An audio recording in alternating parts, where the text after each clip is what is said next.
I don't really have a specific question, more like my intentions to up here to play with you, to maybe bring this conversation to where it's never been. I feel like money and materials comes very easily to me because I don't desire them as much, but more accurately, my resistance isn't as strong. Oh. They come because I don't care about them? Well, they sort of just drop off the sky, but I mean, they don't. But to an outside person looking at my life, when I said, So are you saying you don't worry about it? Would you say you just expect it to be that way? Expectation feels that I'm thinking about it all the time, but no, just feels... it doesn't. Expectation means that there is a desire and a belief in the same place. Okay. That's what an expectation is. Desire and belief in the same place. You don't have to be talking about it all the time, but you're not talking against it either. I asked for $10,000 and you said about try to do 20, 30, 40, 50% less. I offer no effort. It's just, I said, I'm just going to put it out there. It's going to drop. So you don't offer effort because you understand that the laws of the universe are bringing whatever you want to you. Are you saying to us that you don't justify the well-being that comes through effort and hard work? You're not justifying anymore. You're just expecting it to come? It flows easily. That's the key right there.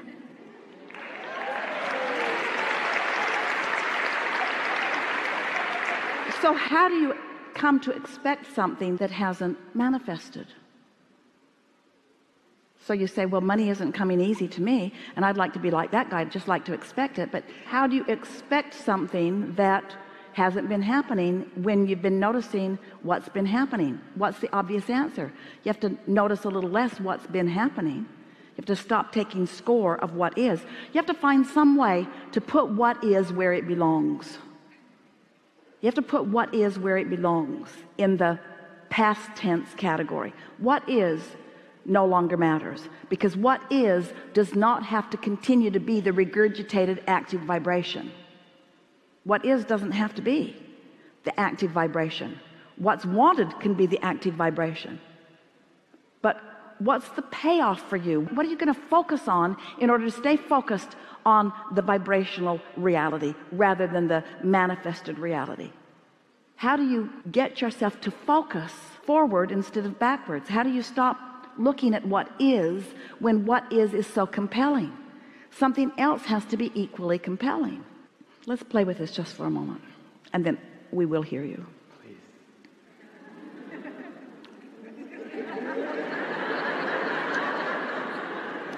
Do you enjoy a feeling of clarity? Do you? Do you like to feel so clear in your mind that you know exactly what you're doing?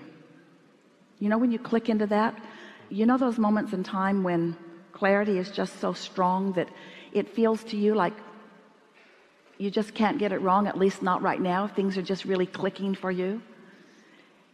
Is that something worth focusing on? And is it a condition or is it an unconditioned? We know these words sound awkward to you, but we're wanting to somehow cajole you into not facing reality anymore. Your reality is the platform that you bounce off of, but if you let it be what you are giving your undivided attention to, your reality will hold you apart from your motion forward. So you have to find a way to put reality where it belongs, which is past tense. It's old news. What's already manifested isn't where the sweet spot it is, isn't where the action is, it isn't where the energy is, it isn't where the fun is, it isn't where the leading edge is, it isn't where the new ideas are. It's the hatching of the new idea, it's the experience of the new rendezvous, it's the turning the vibration into a thought, it's the receiving of the thought, it's the conscious awareness that you've received a thought, it's the emotional feeling of worthiness that the thought has come, and the emotional feeling of positive expectation that that's going to amount to something. And every single thing you want, no matter what it is, material object, state of being, lover in your bed, pile of money, doesn't matter what it is, every single thing you want is because you believe you will feel better in the having of it. So if we can get you to just for 2 days, just for 2 days, say, what's the feeling that I'm reaching for? What's the feeling? So what did you come to talk to us about? It's sort of like a recalibration of step 5, embracing contrast with unconditional love. It feels like it's easier with material, but when it comes to people, when I put so much effort and care into someone, I would kind of like to keep them around a little bit, but then it just seems to flow in and out. But when I don't care about material, I couldn't care. When they come in, they go, I just let them go. But when it comes to people... well, people are the trickiest thing of all, because they've got their own opinions about what they should be doing with their lives. It's just really annoying that they don't line up to serve you in the way they need to.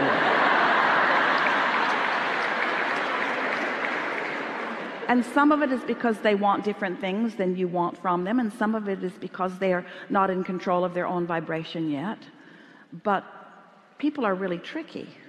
What you are best to do relative to people is just find a way of feeling good about what you're flowing to them, because if you are evaluating the conditions that they are flowing to you, you have no control of that.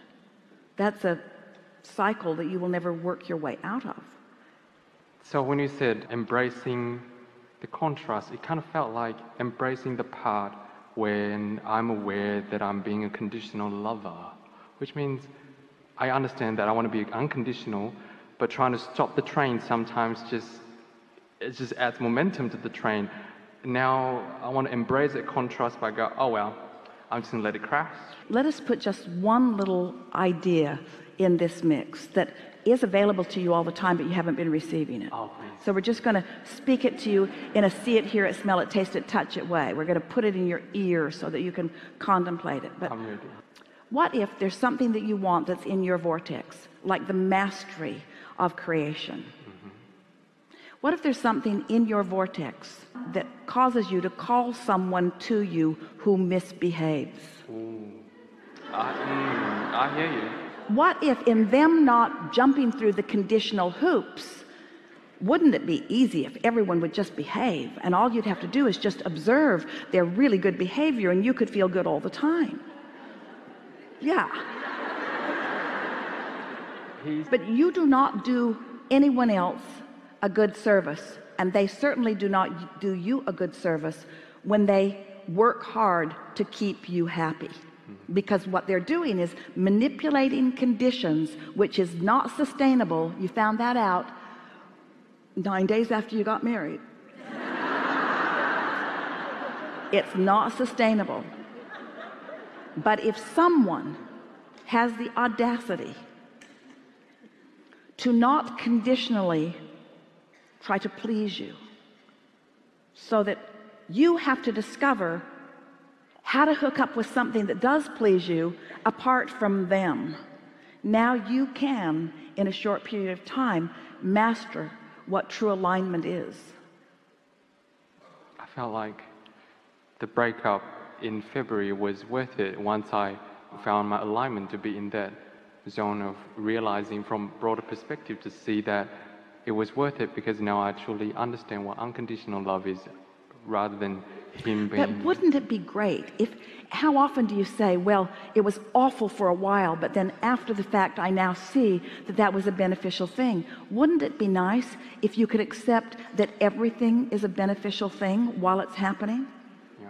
Because one of two things is happening. Either it's bringing you clarity, it's either enhancing your desire, or it's in this moment satisfying your desire. It's either making your desire grow, or it's fulfilling it right here and now.